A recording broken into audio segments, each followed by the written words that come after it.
بسم الله الرحمن الرحيم الذين تتوفاهم الملائكة ظالمي أنفسهم فألقوا السلم ما كنا نعمل من سوء بلى إن الله عليم بما كنتم تعملون فادخلوا أبواب جهنم خالدين فيها فلبئس مثوى المتكبرين۔ معزز و مکرم مصلیان کرام اور خواتین اسلام، اللہ سبحانہ و تعالیٰ کی توفیق سے سورۃ النحل مکمل اور سورۃ بنی اسرائیل یا سورۃ الاسراء کی ابتدائی چند آیتیں تلاوت کی گئی ہے۔ ان آیتوں میں سے چند آیات کا خلاصہ میں آپ کے سامنے کروں گا۔ آج صرف سورہ النحل سے متعلق چند آیتیں آپ کے سامنے بیان کروں گا۔ سورۃ النحل ایک ایسی سورت ہے جس سورت کریمہ میں اللہ رب العالمین نے اپنی بے انتہا اور بے پایہ نعمتوں کو بیان کیا ہے۔ انسان کو کس طریقے سے پیدا کیا، کس طریقے سے جینے کے لیے اسباب اللہ رب العالمین نے بیان کیا ہے۔ الغرب بے انتہا اللہ رب العالمین نے اپنی نعمتوں کا ذکر کیا ہے، اور اتنی نعمتوں کا ذکر کیا کہ اللہ رب العالمین نے اس سورہ کی آیت نمبر 18 میں فرمایا وَإِن تَعُدُّوا نِعْمَةَ اللَّهِ لَا تُحْصُوهَا إِنَّ اللَّهَ لَغَفُورٌ رَحِيمٌ۔ اگر تم اللہ کی نعمتوں کو شمار کرنا چاہو، گننا چاہو تو گن نہیں سکتے۔ إِنَّ اللَّهَ لَغَفُورٌ رَحِيمٌ، یقیناً اللہ بہت زیادہ معاف کرنے والا اور رحم کرنے والا ہے۔ میں چند باتوں کا آپ کے سامنے خلاصہ کروں گا۔ دیکھیے، جب انسان کی روح نکالنے کے لیے فرشتے آتے ہیں تو دو قسم کے فرشتے آتے ہیں۔ اچھے لوگوں کے لیے جو فرشتے آتے ہیں اس کو ملائکۃ الرحمہ کہا جاتا ہے، اور جو برے لوگوں کی روح نکالنے کے لیے آتے ہیں اس فرشتے کا نام ملائکۃ العذاب ہے یا ملک العذاب ہے۔ اب دونوں فرشتوں کا ذکر یہاں پر اللہ رب العالمین نے کیا ہے، یعنی سورہ النحل کی آیت نمبر 28، 29 اور پھر اس کے بعد اللہ رب العالمین نے 31 میں کیا ہے۔ کیا ہے آیت؟ الذین تتوفاہم الملائکۃ ظالمی انفسہم۔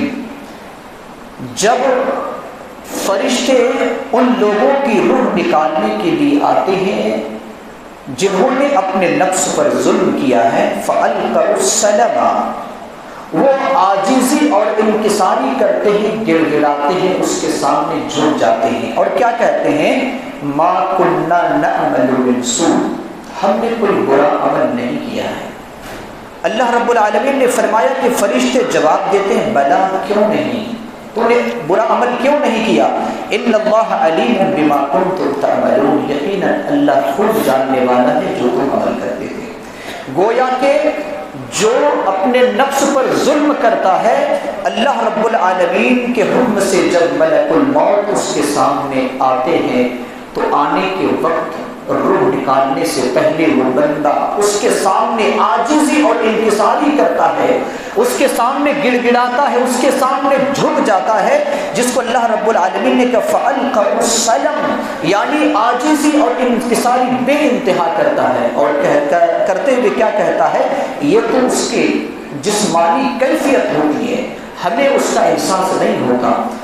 اور زبان میں کیا الفاظ ہوتے ہیں؟ وَمَا كُنَّا نَعْمَلُ مِن سُوءٍ، ہم کوئی برا عمل نہیں کرتے تھے، لیکن برا عمل تو انہوں نے کیا ہے۔ اللہ رب العالمین کے فرشتے کہیں گے فَادْخُلُوا أَبْوَابَ جَهَنَّمَ خَالِدِينَ فِيهَا فَلَبِئْسَ مَثْوَى الْمُتَكَبِّرِينَ، جہنم کے دروازے پر داخل ہو جاؤ، تم اسی میں ہمیشہ رہو گی، اور بہت ہی بدترین ٹھکانہ ہے تکبر کرنے والوں کا۔ اللہ رب العالمین سے دعا کریں کہ جب ملک الموت آئے تو ہم ایمان پر رہیں، کیونکہ اس وقت فرشتے جو عذاب کے فرشتے آتے ہیں اس وقت ہمیں اور آپ کو گڑ گڑانے کی ضرورت نہ پڑے۔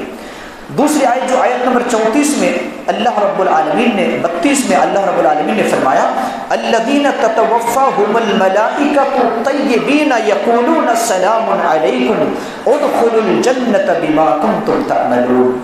جب نیک لوگوں کے پاس طیبین کا لفظ استعمال ہوا، جو پاک اور صاف رہنے والے ہیں، نیک لوگ ہیں، ان لوگوں کے پاس جب فرشتے آتے ہیں روح نکالنے کے لیے، تو فرشتے کیا کہتے ہیں؟ یقولون السلام علیکم، وہ لوگ کہتے ہیں کہ تم پر سلامتی ہو، ادخلوا الجنت، تم اس جنت میں داخل ہو جاؤ، بما کنتم تعملون، اس چیز کے بدلے جو تم عمل کرتے تھے۔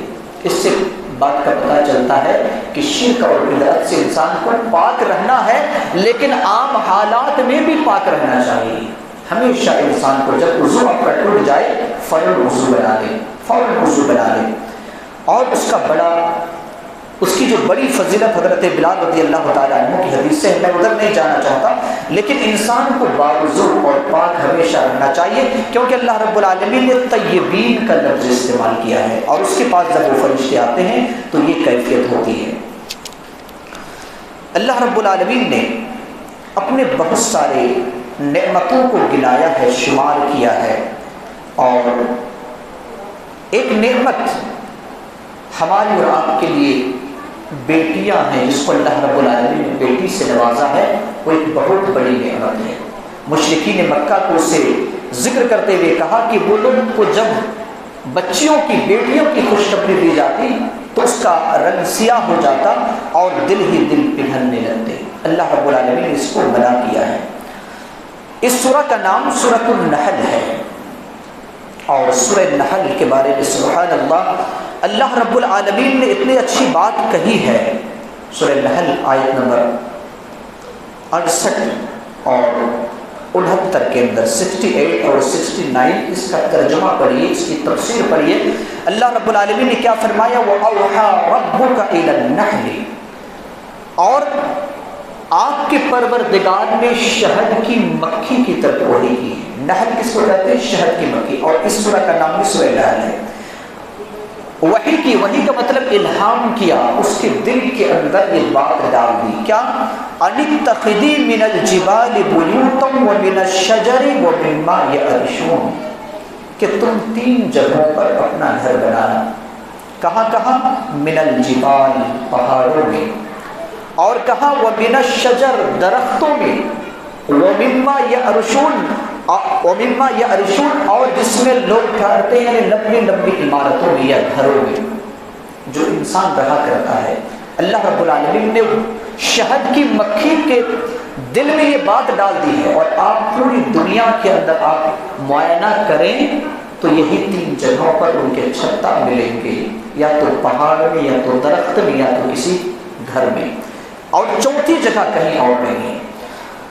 اس سے بھی مزے کی بات یہ ہے کہ اللہ رب العالمین نے کہا ثم کلی من کل الثمرات، پھر تم ہر پھلوں کو کھانا، فسلکی سبل ربک ذللا، اور اپنے رب کے راستے پر آسانی سے چلنا، یخرج من بطونها شراب مختلف الوان، اس کے پیٹ میں، اس کے پیٹوں میں مختلف رنگ کے مشروبات ہوتے ہیں، فیہ شفاء للناس، اس میں لوگوں کے لیے شفا ہے، ان فی ذلک لآیۃ لقوم یتفکرون، یقیناً اس میں بہت سی نشانی ہے ان لوگوں کے لیے جو غور و فکر کرتے ہیں۔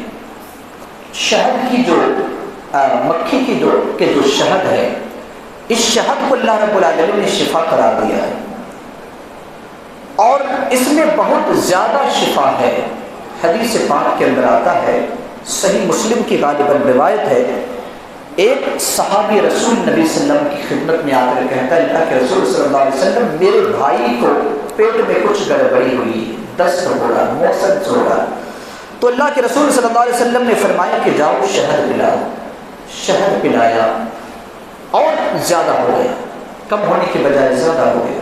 پھر آتا ہے شکایت کہ اللہ کے رسول صلی اللہ علیہ وسلم زیادہ ہو گیا ہے، کہا پھر پلاؤ، پھر پلایا شہد، اور بھی زیادہ ہو گیا۔ اللہ کے رسول آپ نے جو نسخہ بتایا اور بھی زیادہ ہو گیا ہے۔ تیسری مرتبہ آپ صلی اللہ علیہ وسلم نے فرمایا کہ جاؤ شہد پلاؤ، میرا رب کا کلام سچا ہے، تیرے بھائی کا پیٹ جھوٹا ہے۔ اللہ کے رسول صلی اللہ علیہ وسلم نے جب یہ جملہ کہا، اس صحابی رسول جا کر شہد کی مکھی کو پلایا، شہد کو پلایا، پھر اس کا پیٹ ٹھیک ہو گیا۔ اچھا یہ شہد جو ہم اور آپ پیتے ہیں، کیا ہم نے اور آپ نے کبھی غور کیا ہے کہ یہ شہد کیسے مکھی بناتی ہے؟ آج میڈیکل سائنس اس بات کو ماننے پر مجبور ہے کہ 1 کلو شہد جمع کرنے کے لیے کتنا کہا؟ 1 کلو شہد جمع کرنے کے لیے مکھیوں کو 40 ملین پھولوں کا رس چوسنا پڑتا ہے۔ سبحان اللہ، کتنے؟ 40 ملین۔ 40 ملین کا مطلب کیا ہوا؟ 4 ملین۔ 4 ملین کا مطلب کیا ہوا؟ 40 لاکھ، یعنی 10 لاکھ میں 1 ملین، تو 4 ملین کا مطلب کیا ہوا؟ 40 لاکھ پھلوں کے رس کو مکھی چوستی ہے اور چوس کر کے 1 کلو شہد ہماری اور آپ کے لیے بناتی ہے۔ اور یہ بھی بات آج واضح ہو رہی ہے کہ اگر 1 پاؤنڈ اسے شہد جمع کرنے کی ضرورت پڑے تو اتنے چکر لگاتی ہے کہ پوری دنیا کا 3 مرتبہ وہ چکر لگا سکے۔ 1 پاؤنڈ اگر وہ شہد کی مکھی شہد کو اگر جمع کرنے کی ضرورت پڑے تو اتنا چکر لگانے کی ضرورت پڑتی ہے۔